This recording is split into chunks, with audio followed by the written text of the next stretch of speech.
એક સરોવર હતું, ત્યાં હંસલો બેઠો હતો. ત્યાંથી ને એક કાગડો ઉડતો નીકળો.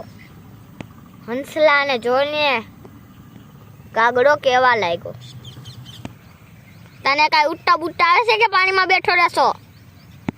હંસલે કાંઈ જવાબ આપ્યો નહીં.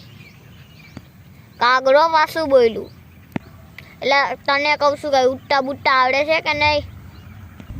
હાલ હરીફાઈ કરવું હોય તો મેદાનમાં આવી જા. અત્યારે મારું મૂડ નથી, પછી હું તને કહીશ.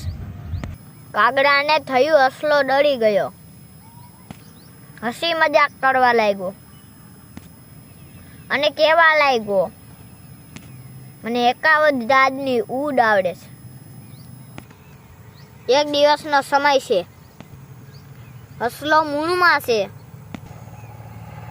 ત્યાં કાગડો આવે છે. જેવી હરીફાઈની ઓફર કરે છે એવો જ હંસલો બરોબર આવી જાય છે. ચાલ આવી જા. હંસલો ધીરે ધીરે ઉડવા લાગે છે અને કાગડો તેજ ગતિથી બંદૂકની ગોળીની જેમ આગળ નીકળી જાય છે. 1000 જાતના નખરા કરવા લાગે છે. ઘડીક આમ ઉડે, ઘડીક આમ ઉડે, ઘડીક આમ ઉડે, ઘડીક આમ ઉડે, ઘડીક આમ ઊંધું ઉડતો જાય. આ બધું જોઈને હંસલાએ દરિયાનો માર્ગ પકડો. હંસ ઈ જ ગતિથી ઉડે છે. જ્યારે દરિયા માથે ઉડવા લાગ્યા ત્યારે કાગડાની ગતિ ધીમી થવા લાગી.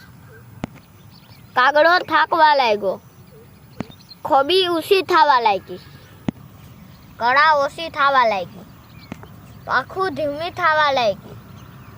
કાગડો ખૂબ થાકી ગયો.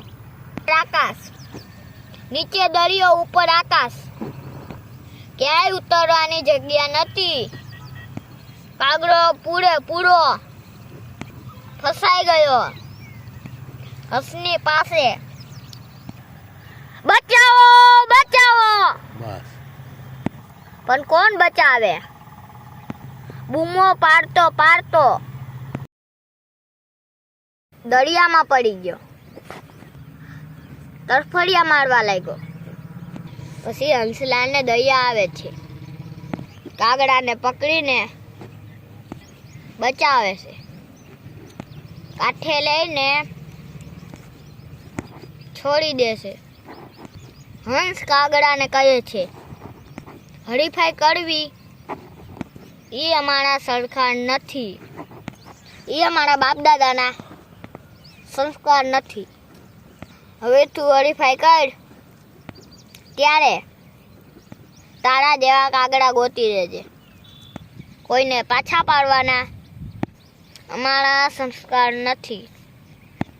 આમ કહીને હંસલો જતો રહ્યો.